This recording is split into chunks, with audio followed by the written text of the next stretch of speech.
خدا کے زندہ اور پاک کلام میں سے گنتی کی کتاب اس کا 22واں باب۔ پھر بنی اسرائیل نے کوچ کیا اور دریائے یردن کے پار مواب کے میدانوں میں یریحو کے مقابل خیمے کھڑے کیے۔ اور جو کچھ بنی اسرائیل نے اموریوں کے ساتھ کیا تھا وہ سب بلک بن صفور نے دیکھا تھا، اس لیے موابیوں کو ان لوگوں سے بڑا خوف آیا کیونکہ یہ بہت سے تھے۔ غرض موابی بنی اسرائیل کے سبب سے پریشان ہوئے، سو موابیوں نے مدیانی بزرگوں سے کہا کہ جو کچھ ہمارے آس پاس ہے اسے یہ انبوا ایسا چٹ کر جائے گا جیسے بیل میدان کی گھاس کو چٹ کر جاتا ہے۔ اس وقت بلک بن صفور موابیوں کا بادشاہ تھا، سو اس نے باور کے بیٹے بلعام کے پاس فتور کو، جو بڑے دریا کے کنارے اس کی قوم کے لوگوں کا ملک تھا، قاصد روانہ کیے کہ اسے بلا لائیں، اور یہ کہلا بھیجا، دیکھ ایک قوم مصر سے نکل کر آئی ہے، ان سے زمین کی سطح چھپ گئی ہے، اب وہ میرے مقابل ہی آ کر جم گئے ہیں، سو اب تو آ کر میری خاطر ان لوگوں پر لعنت کر کیونکہ یہ مجھ سے بہت قوی ہیں، پھر ممکن ہے کہ میں غالب آؤں اور ہم سب ان کو مار کر اس ملک سے نکال دیں، کیونکہ میں جانتا ہوں کہ جسے تو برکت دیتا ہے اسے برکت ملتی ہے، اور جسے تو لعنت کرتا ہے وہ ملعون ہوتا ہے۔ سو مواب کے بزرگ اور مدیان کے بزرگ فال کھولنے کا انعام ساتھ لے کر روانہ ہوئے اور بلعام کے پاس پہنچے اور بلک کا پیغام اسے دیا۔ اس نے ان سے کہا کہ آج رات تم یہیں ٹھہرو، اور جو کچھ خداوند مجھ سے کہے گا اس کے مطابق میں تم کو جواب دوں گا۔ چنانچہ مواب کے امرا بلعام کے ساتھ ٹھہر گئے، اور خدا نے بلعام کے پاس آ کر کہا، تیرے ہاں یہ کون آدمی ہیں؟ بلعام نے خدا سے کہا کہ مواب کے بادشاہ بلک بن صفور نے میرے پاس کہلا بھیجا ہے کہ جو قوم مصر سے نکل کر آئی ہے اس سے زمین کی سطح چھپ گئی ہے، سو تو اب آ کر میری خاطر ان پر لعنت کر، پھر ممکن ہے کہ میں ان سے لڑ سکوں اور ان کو نکال دوں۔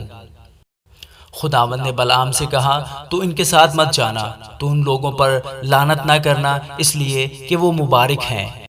بلعام نے صبح کو اٹھ کر بلک کے امراء سے کہا، تم اپنے ملک کو لوٹ جاؤ، کیونکہ خداوند مجھے تمہارے ساتھ جانے کی اجازت نہیں دیتا۔ اور مواب کے امراء چلے گئے اور جا کر بلک سے کہا کہ بلعام ہمارے ساتھ آنے سے انکار کرتا ہے۔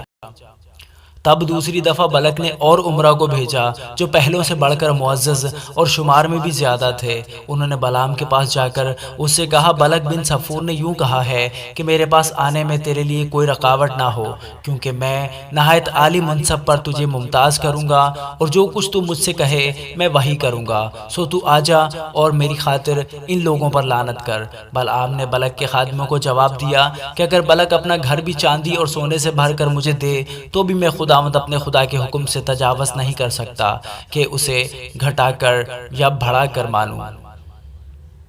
سو اب تم بھی آج رات یہیں ٹھہرو تاکہ میں دیکھوں کہ خداوند مجھ سے اور کیا کہتا ہے۔ اور خدا نے رات کو بلعام کے پاس آ کر اس سے کہا، اگر یہ آدمی تجھے بلانے کو آئے ہوئے ہیں تو تو اٹھ کر ان کے ساتھ جا، مگر جو بات میں تجھ سے کہوں اسی پر عمل کرنا۔ سو بلعام صبح کو اٹھا اور اپنی گدھی پر زین رکھ کر مواب کے امراء کے ہمراہ چلا، اور اس کے جانے کے سبب سے خدا کا غضب بھڑکا، اور خداوند کا فرشتہ اس کی مذمت کرنے کے لیے راستہ روک کر کھڑا ہو گیا۔ وہ تو اپنی گدھی پر سوار تھا اور اس کے ساتھ اس کے 2 ملازم تھے، اور اس گدھی نے خداوند کے فرشتہ کو دیکھا کہ وہ اپنے ہاتھ میں ننگی تلوار لیے ہوئے راستہ روکے کھڑا ہے۔ تب گدھی راستہ چھوڑ کر ایک طرف ہو گئی اور کھیت میں چلے گئی۔ سو بلعام نے گدھی کو مارا تاکہ اسے راستہ پر لے آئے۔ تب خداوند کا فرشتہ ایک نیچی راہ میں جا کھڑا ہوا جو پاکستانوں کے بیچ سے ہو کر نکلتی تھی، اور اس کی دونوں طرف دیواریں تھیں۔ گدھی خداوند کے فرشتہ کو دیکھ کر دیوار سے جا لگی، اور بلعام کا پاؤں دیوار سے پچا دیا، سو اس نے پھر اسے مارا۔ تب خداوند کا فرشتہ آگے بڑھ کر ایک ایسے تنگ مقام میں کھڑا ہو گیا جہاں دہنی یا بائیں طرف مڑنے کی جگہ نہ تھی۔ پھر جو گدھی نے خداوند کے فرشتے کو دیکھا تو بلعام کو لیے ہوئے بیٹھ گئی۔ پھر تو بلعام چلا اٹھا اور اس نے گدھی کو اپنی لاٹھی سے مارا۔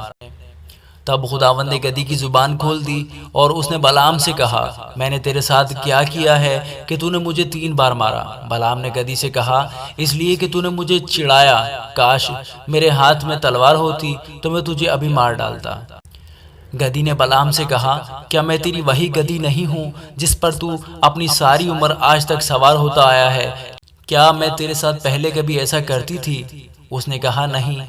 تب خداوند نے بلعام کی آنکھیں کھولی اور اس نے خداوند کے فرشتے کو دیکھا، وہ اپنے ہاتھ میں ننگی تلوار لیے ہوئے راستہ روکے کھڑا ہے۔ سو اس نے اپنا سر جھکا لیا اور اوندھا ہو گیا۔ خداوند کے فرشتہ نے اس سے کہا، تو نے اپنی گدھی کو 3 بار کیوں مارا؟ دیکھ میں تجھ سے مزاحمت کرنے کو آیا ہوں، اس لیے کہ تیری چال میری نظر میں ٹیڑھی ہے۔ اور گدھی نے مجھ کو دیکھا اور وہ 3 بار میرے سامنے سے مڑ گئی۔ اگر وہ میرے سامنے سے نہ ہٹتی تو میں ضرور تجھ کو مار ڈالتا اور اس کو جیتی چھوڑ دیتا۔ بلعام نے خداوند کے فرشتہ سے کہا، مجھ سے خطا ہوئی کیونکہ مجھے معلوم نہ تھا کہ تو میرا راستہ روکے کھڑا ہے۔ سو اگر اب تجھے برا لگتا ہے تو میں لوٹ جاتا ہوں۔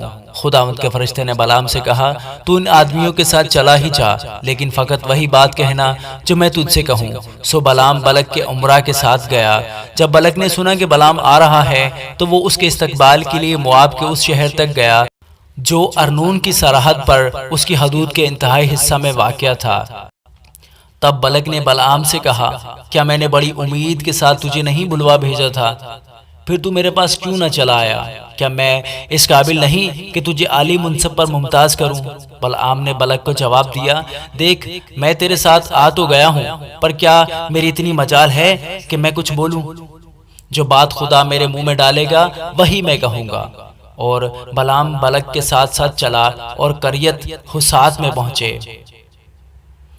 بلک نے بیل اور بیڑوں کی قربانی گزرانی اور بلعام اور اس کے امراء کے پاس جو اس کے ساتھ تھے قربانی کا گوشت بھیجا۔ دوسرے دن صبح کو بلک بلعام کو ساتھ لے کر اسے بال کے بلند مقاموں پر لے گیا۔ وہاں سے اس نے دور دور تک اسرائیلیوں کو دیکھا۔ آمین۔